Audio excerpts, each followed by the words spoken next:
Thank you for joining us for a Startland News special report celebrating 10 Kansas City startups to watch in 2021.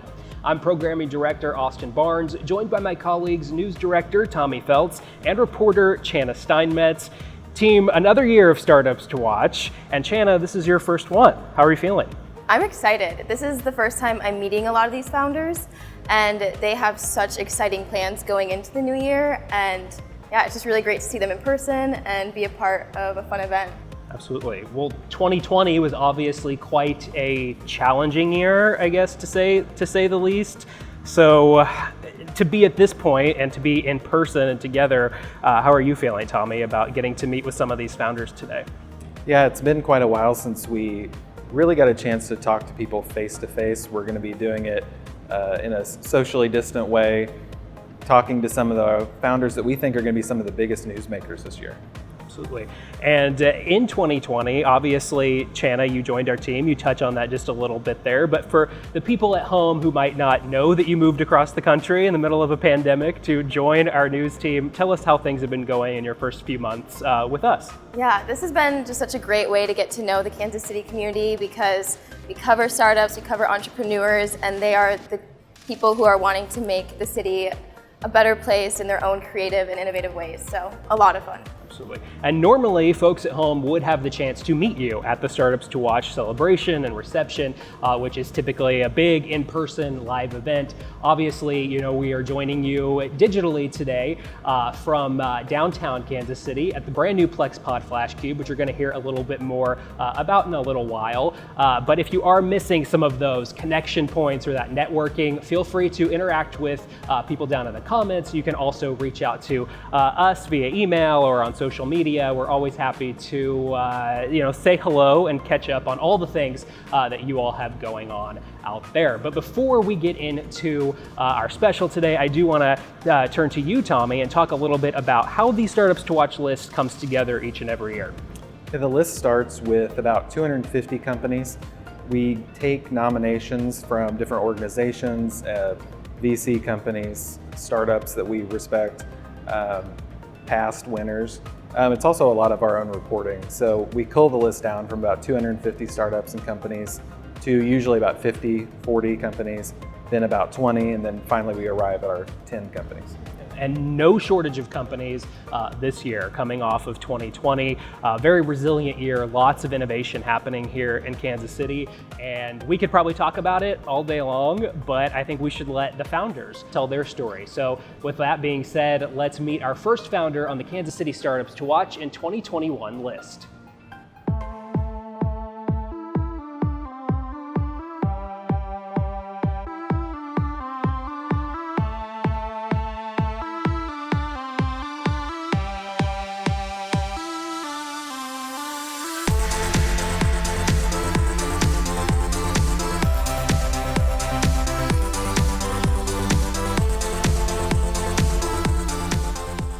We're here with Lev Dodell from Bar K. Bar K is a pretty unique concept. Can you tell us a little bit about it? Yeah, I would love to. What we've done is completely reinvented the dog park experience by combining a safe, fully staffed park with a bar and a restaurant and an event space, really to create a joyful destination for people and dogs. Love that. And you mentioned event space and restaurant too. So how have you had to adapt and innovate in the COVID-19 pandemic? Yeah, quite a bit, like everybody else. So obviously we have capacity limits, we have masks, we implemented touchless, hands-free solutions throughout the entire space. But it's really been interesting how it's impacted us. Because we have 2 acres of outdoor space, we've actually been able to do rather well and provide a joyful experience for people while they can spread out and be safe. So we think we're fortunate to be in a position where we can do well even in this environment. Nice. And even in the pandemic too, we're seeing more people fostering dogs and cats. So have you seen some new faces Oh at yeah, Bar K? absolutely. Like it's common knowledge, right, that everybody was at home and so everybody got a dog. And even people that didn't get a new dog just got re-engaged with their dog because they were home so much more and the dog became an even more integral part of the family. So all that plays into what Bar K is all about, which is being able to include your 4-legged friends with all of your 2-legged friends in your social life. The other phenomenon that's working in our favor is this work from home culture. which many people believe is here, if not to stay, at least for a long time. And so for Barquet, that's a perfect fit, because if you're working from home, you can take your dog and your laptop and come and work from Barquet for a couple hours. We have Wi-Fi, we have gourmet coffee, etc. And so you can get your dog some recreation while getting some work done. So weekdays are starting to look more like weekends for us. So there's just a whole bunch of factors that have lined up in our favor during this time. Yeah, and what's coming up for 2021 in the new year?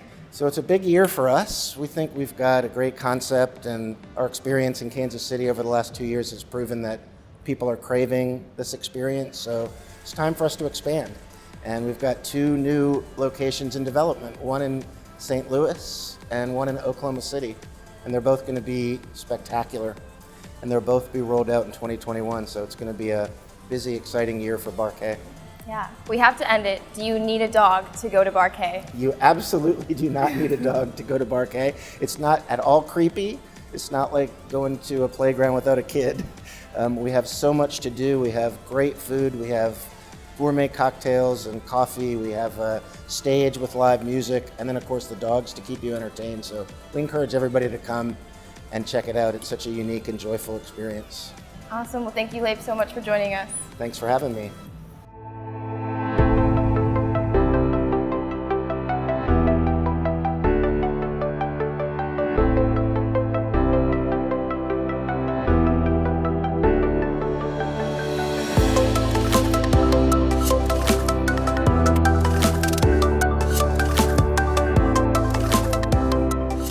I'm joined now by the team from the market base. So I'll let you two decide who wants to take the first question.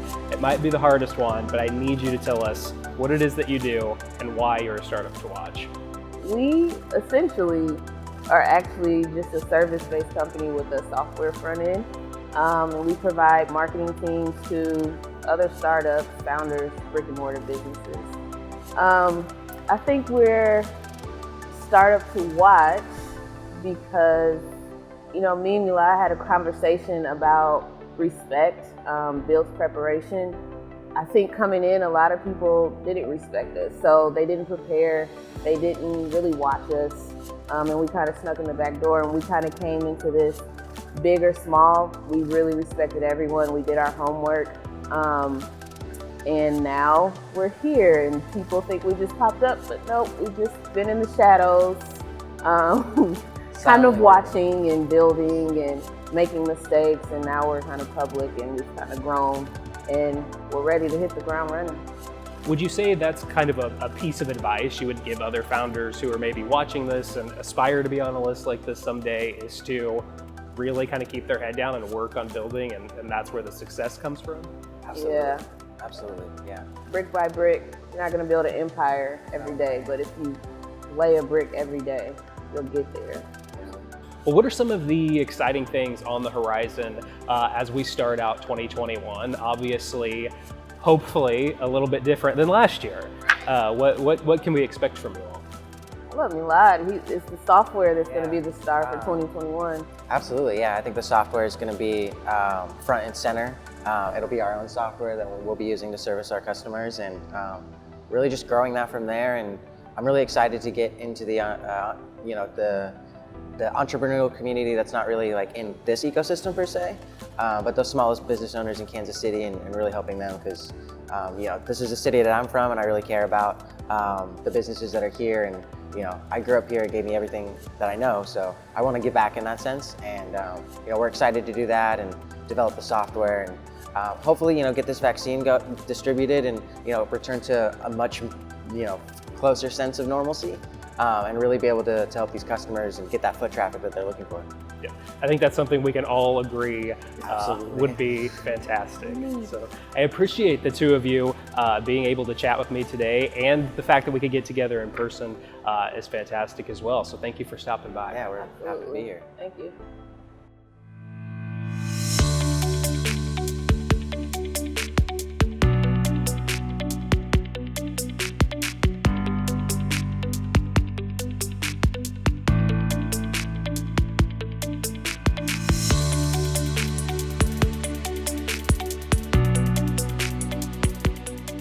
All right, we're joined by Nick Bowden from Replica. Welcome. Thank you. Thanks for having me. Maybe get started with your elevator pitch. Elevator pitch, we're a data platform for the built environment. So we try to provide real-time and historic insights into things like how are people moving, where are they moving, what mode are they moving with, consumer spending, changes in land use, and we primarily service public sector, so cities, states, governor's offices, transit agencies around the US. So who's your main customer? I'd say broadly public sector today, but probably more importantly, anyone that works in the built environment. So I think real estate, cities, transit agencies, mobility companies, even retailers. So anyone that is doing anything around the movement of people, goods, and money are customers of ours. And you guys have been pretty quiet. You're one of the biggest companies on our list, but maybe our readers might know the least about you. So what can you tell us about your backstory personally, as well as the company's backstory? The short version of my personal backstory is I've always worked in and around cities. So I actually started my career working for the city of Phoenix, and then I've subsequently been lucky enough to be involved in starting a couple of companies, both here locally that largely service public sector. So the first company was MindMixer, which did public engagement software. Second company was a company called My Sidewalk that still operates here, that provides data insights to cities, and now Replica is the third turn of a very similar kind of themed wheel, so to speak. The company's backstories were just shy of 4 years old. We actually started inside of Sidewalk Labs, which is an Alphabet company, so the parent company of Google. Spent about 2.5 almost 3 years inside of the Alphabet universe, mostly doing kind of research and development work, and then spun out into a standalone company about 1.5 years ago, August of 2019. So you mentioned previously that the pandemic was kind of an accelerator for you guys. How's that kind of made 2020 look for you? We've been very, very lucky and had a great year on a lot of fronts. We have, like probably every company, the challenge of we've gone from office work to remote work. We're also growing fast. I think we've doubled headcount, more than doubled headcount in the calendar year, and the plan was for that to be in offices, and now it's spread across the U.S. But from a business perspective, it's been a bit of tailwinds. So as you can imagine, when people stop moving, there's all kinds of impacts on the built environment. Right? When people stop going to work, unemployment happens. It changes real estate values. It changes how people spend money. And because we were building a platform to understand that, track a lot of that, a lot of the accelerant of the business. We were growing fast already, and now it's growing even faster. And how does that set you up for 2021? I think we've got to execute, and most of what companies boil down to is being able to execute. I think we're still in a stage where I always say, right, the people you hire is the company you build. We're short of 50 people, but growing pretty fast, and so I think a lot of our focus, so long as we hire great people and retain great people, and then actually execute, I think we're going to have a great year. Thank you for joining us. Yeah, thank you very much.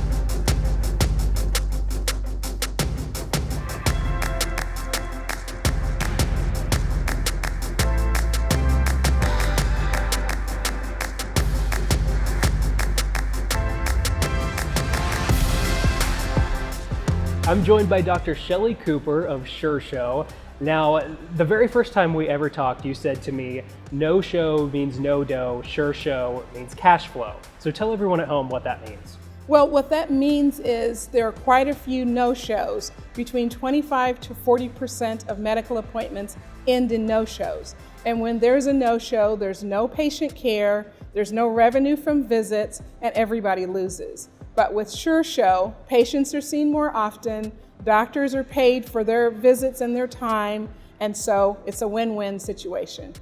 And as we look back on 2020, obviously we're starting a new year now. Tell me a little bit about some of the opportunity that you found with SureShow as that huge shift to virtual and to telemedicine started to happen. Sure. Well, what's happened, as you mentioned, there's been a huge shift to the acceptance of telehealth. A year ago, most people didn't know what a telehealth visit was. And now, with the pandemic, it's almost been a silver lining to the whole thing, because now there's wider acceptance of telehealth. Many patients weren't able to go into their doctors, and so they were kind of forced to use telehealth, and they liked it. And so with SureShow's basis of replacing no-shows with telehealth visits, it's really allowed the opportunity for more people to see their doctors more often. And something that's so cool about what you're doing is obviously we're in the animal health corridor and you're starting to see some animal health opportunities present themselves. Tell us a little bit about what might be on the horizon with that. That has been a wild, crazy ride. When we think about farmers and we think about livestock, a lot of times we don't think about livestock getting sick. And there is really a shortage of veterinarians. So the livestock and the veterinarians can also use the benefits of telehealth through SureShow. So we're looking at some licensing deals here in the US and also abroad. So that's been really exciting. Well, tell me a little bit about kind of your personal why with SureShow, because I know there are some personal reasons why you wanted to start this company, and I think everyone at home would like to hear that as well. Well, what happened was about 2.5 years ago, my father passed away in his sleep unexpectedly, and of course we were devastated, but we were even more devastated when we discovered that he had a doctor's appointment that was scheduled for just a few days after he passed away. And so since I've been working in the telehealth industry, working with federally qualified health centers and clinics and the like, I knew there was a huge no-show problem. So of course I'm thinking of my dad, and if he'd been able to be seen by someone sooner, maybe he could have benefited from one of those no-show slots. And so I put together the high no-show rates that take place at clinics and medical practices with telehealth as a replacement for those no-shows, and that's how SureShow was born. I think it's safe to say he'd be pretty proud of what you've been able to do with the company now. I hope so. Well, Shelley, thank you so much for being here with me today. I really appreciate your time, and it's great to get to see you in person. Glad to be here.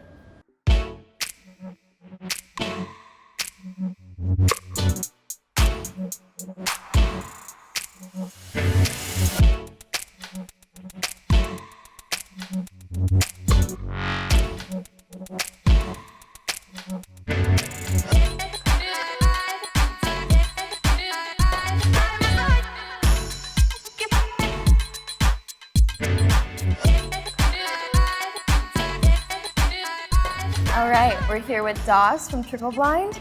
Could you tell us a little bit about TripleBlind? Yeah, TripleBlind does enterprise privacy as a service. What that means is we allow access to data that has historically been locked away for privacy or regulatory or compliance risks, and allow access to algorithms that have been locked away because of reverse engineering or intellectual property risks, and we allow them to come together in an open platform where they can interact with each other in a way that was never before possible. We have a cryptographic platform that enables this to do this, and we've got some really awesome traction out in the market today. We just announced a deal with the Mayo Clinic where they're training all of their new AI algorithms enabled by TripleBlind technology, as well as a partnership with Accenture where they're selling us into their Global 2000 customers.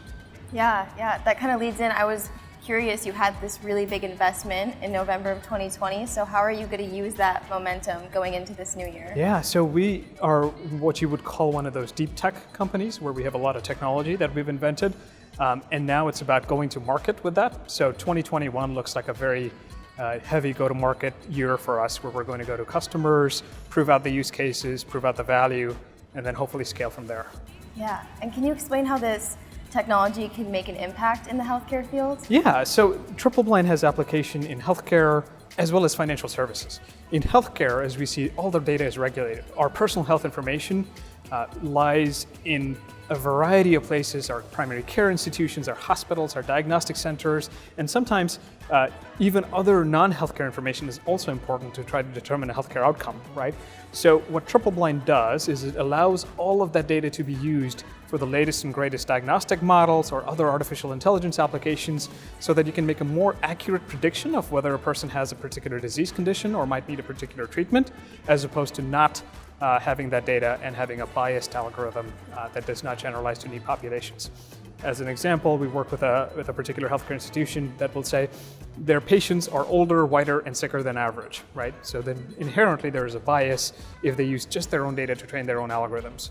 What TripleBlind is enabling them to do is access a global repository of data in the UAE, in Singapore, in Israel, and all these countries that have data privacy and residency laws, but then that privacy is cryptographically enforced so that that data may be used for analysis. In a similar way, in financial services, we help competitive financial institutions come together to fight financial crime without giving away their proprietary information about their customers. So you can imagine a scenario where two banks that would compete normally for deposit accounts, but where you might have a checking account at one institution and a mortgage at the other institution, they could come together to fight financial crime without giving away the fact that you might have an account at both places. All right, those are some great examples. Thank you. And lastly, I just want to know what sets TripleBlind apart from other solutions. Yeah, TripleBlind is the fastest and the most scalable and the most interoperable solution for privacy out there in the market today.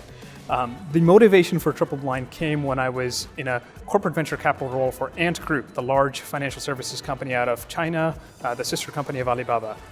And what Ant had was 2.5 billion users around the world in 40 countries worldwide. And it ran into massive privacy challenges as it was trying to abide by the Indian right to privacy, the Chinese privacy law, the European Union's GDPR, and it didn't have a good solution to work at 2.5 billion user scale.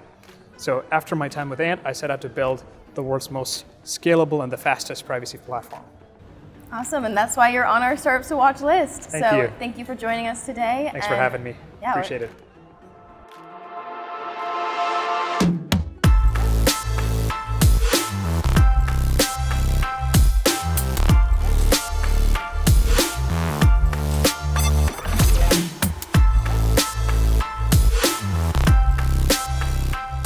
How's the Startups to Watch project coming along? It's coming together really well. I just started working on the audio. Cool. Yeah.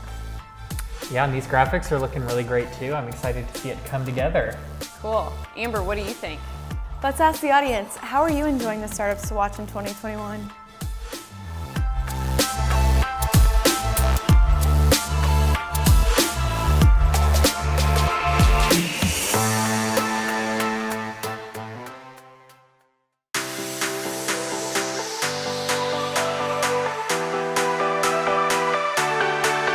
Plexpod, we're a progressive co-working platform and we offer next generation workspaces. Our goal is really to support the entrepreneurial community and provide amenities and resources and a network to help grow your business.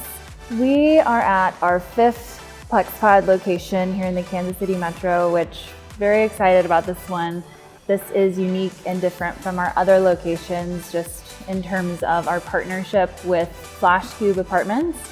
We have 184 luxury apartments above us in conjunction with having Plexpod office space. We really see this as the future of downtown living.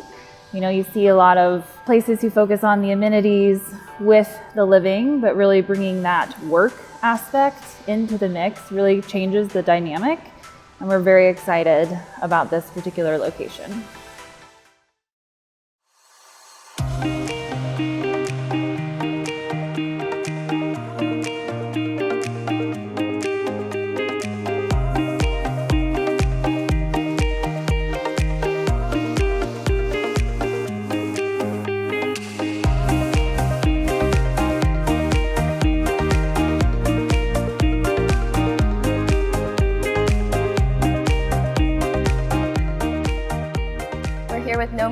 From PMI Rate Pro. Nomi, can you start by just telling us a little bit about PMI Rate Pro? You bet. So PMI Rate Pro is a company that's tackling a $1 trillion mortgage insurance industry. When home buyers buy homes without 20% down, they have to pay private mortgage insurance. But what a lot of home buyers don't know is that there are 6 different private mortgage insurance providers, and most loan officers will only check 1 or 2 at the max. And that results in over thousands of dollars over the life of the loan. So we have created a tool that shops all 6 of the PMI providers all under 6 seconds. And this is a tool that can be used by banks and loan officers to save money for future home buyers. Yeah, it's incredible the efficiency of it. And how is that going to be the next best thing for loan officers?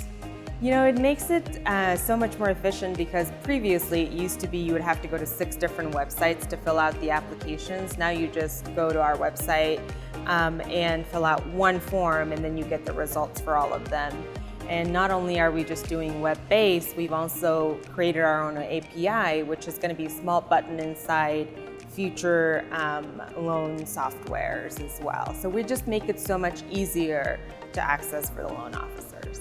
Yeah, and one thing that's really unique to your team is that you emphasize diversity. So can you talk about how that's really helped grow your company? You bet. So we're all very diverse people on our team, and it all came from different countries, states, and it's good because now you have different diverse thoughts coming together to create a team. And I think that one person's really rich in one area and the other person is rich in another area. So that just makes us a very close-knit team that works really well together. Awesome. And how do you plan to take that growth into 2021? We have so many exciting things going on. We are marching with speed because technology is like we entered the market in the exact right time. So we are just going to take that speed and continue growing our team and then continue growing our sales. And one last thing, if you could let investors know one thing, what would that be? You know, it's that we are a small team out of Kansas City, but we're tackling a huge industry. And because of what we're doing, we're going to be able to make private mortgage insurance a lot more cheaper and more competitive.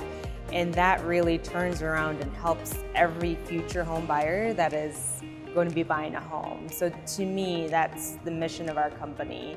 And by investing in PMI Rate Pro, they will also be able to help change the mortgage and insurance industry as well. Nice. Well, thank you, Nomi, so much for joining us today. You bet. Thank you.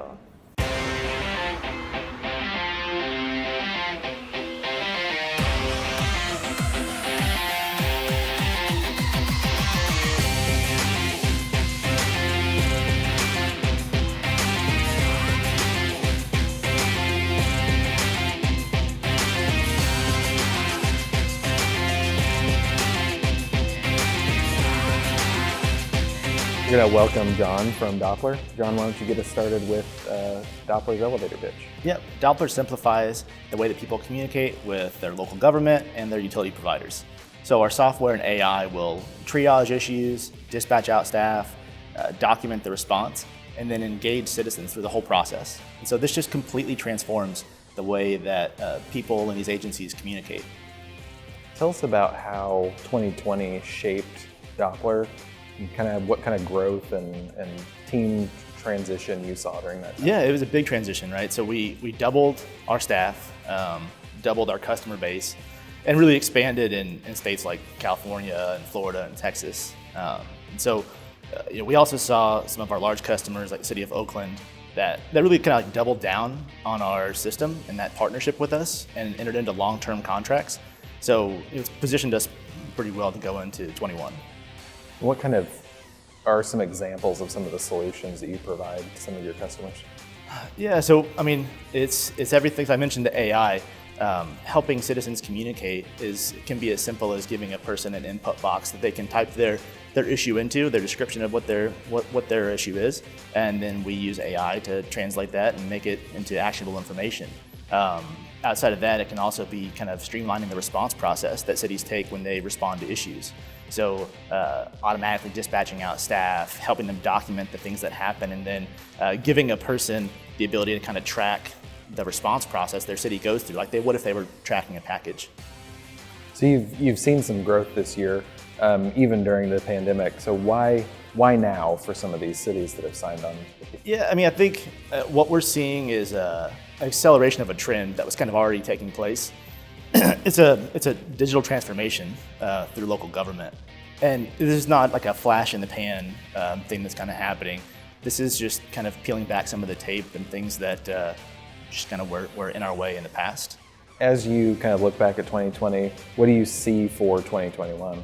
Yeah, so we're raising a Series A right now, a round of fundraising. We plan to double our staff this year and continue to grow. So our goal is to be in 250 cities by the end of the year. We're already in 22 states. We expect to increase that significantly as well. So yeah, we're positioned pretty well from last year to hit those milestones. What's the biggest factor that's going to be kind of impacting that goal? Bringing on great talent, right? That's the biggest factor by far. For us, it's just making sure that we get the best people working for us. We're a mission-driven company. We're helping people in their day-to-day lives, and so we feel like that helps us attract really great talent. Well, John, I appreciate you joining us today. Thanks for being on the list. Yeah, absolutely. Thank you.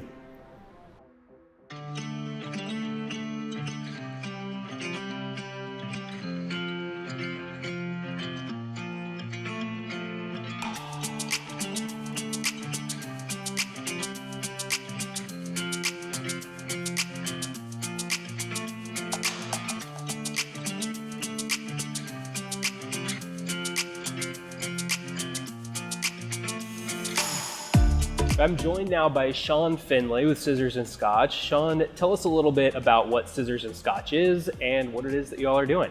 Yeah, so Scissors and Scotch is a combination of an old school barbershop with new age amenities. So if you think we give services like haircuts, straight razor shaves, all that stuff, and then we mix in some of the newer spa services like waxings. Then on the Scotch side, each shop has a full lounge and bar, so it's not just Scotch. We'll have over 24 Scotches, but then also have handcrafted cocktails. We have local beers on tap.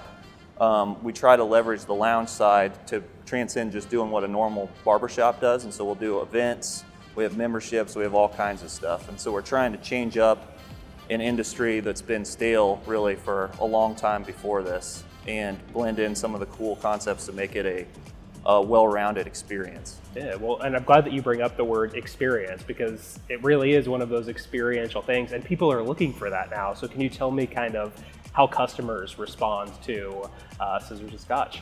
Yeah, so when we try to gather a lot, especially early on, a lot of data from what brought people in, what was different about S&S and what they liked about the experience, what they changed. And we assumed early on that the haircut was going to be at the very top of it. But what we found was that was kind of a prerequisite, and people just assumed if they're going to pay a premium for the S&S experience, they assumed they were going to get a good haircut, but what really brought them in was the atmosphere and the vibe and just having a place that didn't feel like a chore anymore to go get their haircut. They wanted a place they could go relax, they could meet people, they could just take a load off instead of having another to-do on their list and making a haircut fun. And obviously this is Kansas City startups to watch, so tell us why Scissors and Scotch is a company that we should be keeping our eye on. Yeah, so I'm from Kansas City, along with one of my other co-founders. We have 3 co-founders, and so we always knew that Kansas City, we wanted to make that home base. And long story short, we started our first shop up in Omaha because one of our co-founders was up there for his prior job and was looking for a place to get his haircut, and his only options were basically his girlfriend's salon or a clips joint or just kind of a corner barbershop. And so we were complaining to each other, coming up with, okay, if we were going to change this whole experience, how would we design it? And so a lot of the ideas for us behind S&S come naturally because we're trying to create that experience for ourselves. And so the first shop was up there, and we kind of worked our way through the Midwest back down to Kansas City. And so we have 2 shops here now and call headquarters Kansas City, and this is where we'll be to stay. Fantastic. And just real quick, tell me a little bit about the challenges you overcame in 2020 with it being such a tough year, and how is that going to change as we start a new year out now? 2020, we tried to, when everything started in the spring, we really wanted to focus on one, keeping our employees and our clients healthy, and then trying to adjust. We're lucky that we have a flexible business model on both sides, the scissor side and the lounge side. And so we try to monitor kind of what's going on state to state, keeping everyone safe, but then also trying to balance the franchisees' bottom line and find that middle ground where we can keep everyone, beef up cleaning, keep everyone spaced out, do everything we need with masks and all that stuff, and then still keep, because we're lucky to have a more resilient business model in that haircuts aren't an essential thing, but people can only grow their mullets out so far before their significant other snaps. And so, we really wanted to strengthen and try to strengthen the model and use the downtime to set ourselves up to really accelerate, because once we get through this, people are going to be right back into expansion mode, and so it's going to be faster than we had been going before, and we want to be ready. Well, I will definitely be stopping by because I never want to go without a haircut again. Yeah. I learned that over the last year. So I appreciate you stopping by and chatting with me today, and it's great to actually see you in person. Yeah, thank you.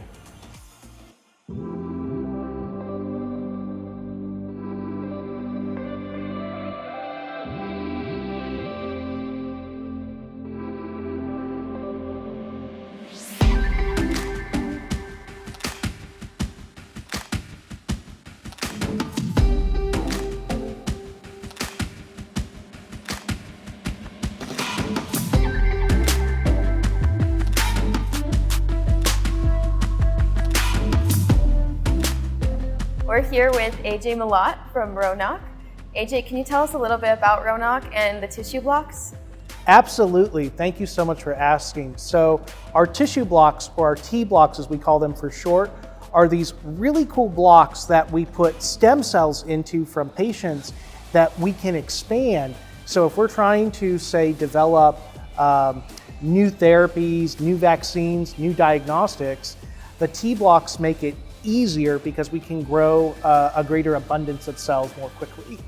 Right, and the 2020 was an unprecedented year with the COVID-19 pandemic. How did that affect the work you do? So for us, I think that it made biotech a little bit more important in the eyes of the general public. And so there were more opportunities for a company like ours to use our technology for the greater good. And with that, with the state and everything, we got a little bit of funding that has actually allowed us to increase our production of our products. It's incredible. And what are some things that you learned in 2020 that you're going to take into the new year? Yeah, so in 2020, we learned that our T blocks are actually capable of growing not just stem cells, but multiple types of cells. And the reason this is important is different cells produce what we call biological raw materials, and those can be used for all sorts of applications. So we discovered that our T blocks have a wider use in the biopharma industry. Yeah, and for general public, what kind of impact would that mean? So our hope is that we become a manufacturer of biological raw materials for the different industries here in the Midwest. So traditionally you think of either the East Coast or the West Coast as making a lot of the different pharmaceuticals and other medicines that we utilize today. But as far as the manufacturing, that's all around the world. Our hope is that right here in the Midwest, we can be one of those companies that's a major manufacturer one day. And one last thing, if you could let investors know one thing, what would that be? Basically, we are a Kansas City company here with Kansas City values, doing our best to help the rest of the world with our knowledge and our compassion to do good. Awesome. Well, thank you for coming today. Yes, thank you so much for the invitation.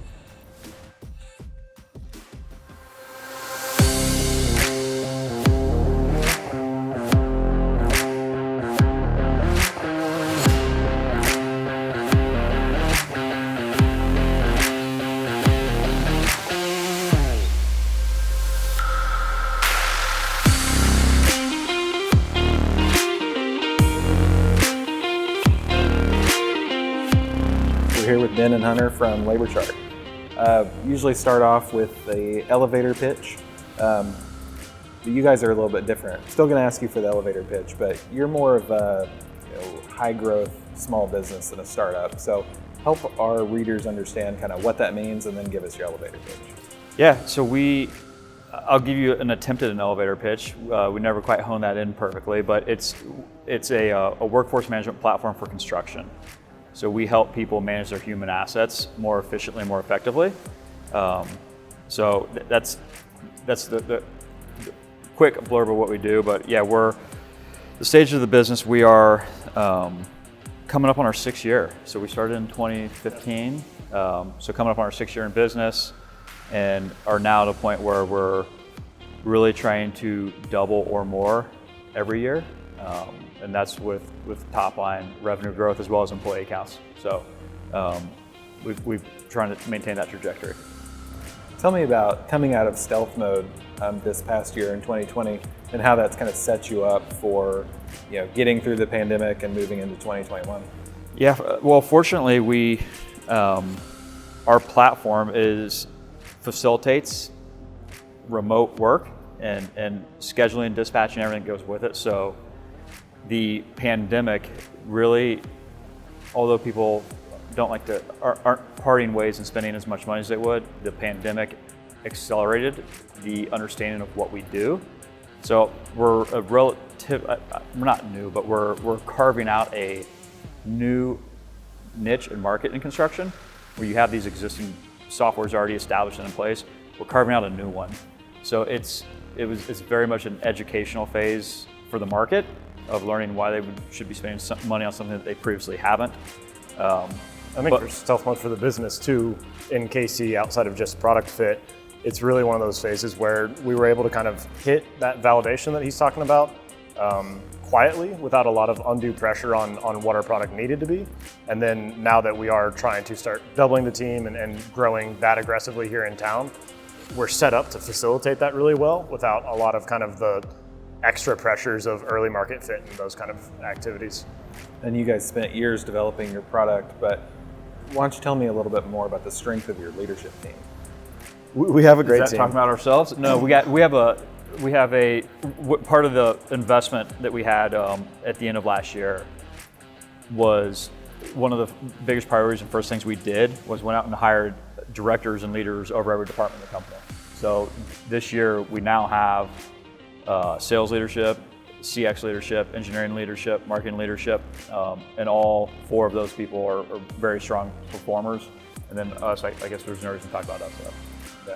Hungry group for sure. Yeah. I think a group that definitely can kind of lead in a way that's supportive of the growth of the team, right? So we have a culture that is very hands-on, everyone all the way through. I mean, Ben and I are still super operational in the business, and the new round of leadership is 100% that same way as well. So it's cool to see other people kind of embodying what we value about building out the teams that way.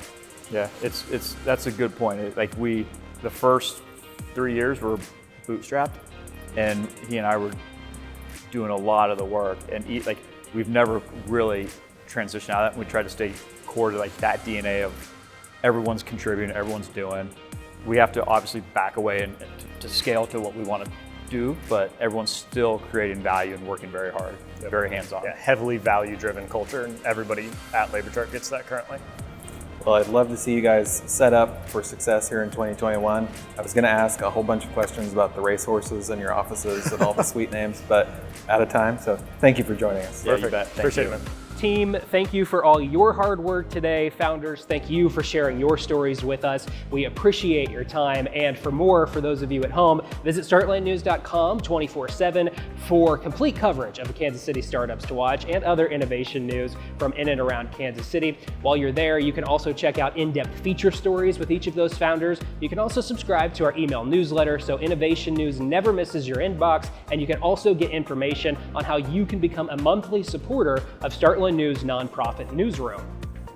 A big thank you to the Kauffman Foundation for all their support, and thank you to our partners at Plexpod for allowing us to safely host our guests.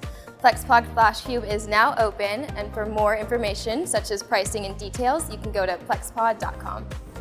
Now that we've heard from our startups today, the stories aren't finished. We also want to thank our production partners, Stellar Image Studios, who filmed us here today. And they're also on the ground here in Kansas City telling stories of entrepreneurs and small businesses. So thank you everybody for watching. Thank you for joining us this year virtually. And we hope to see you again in person next year.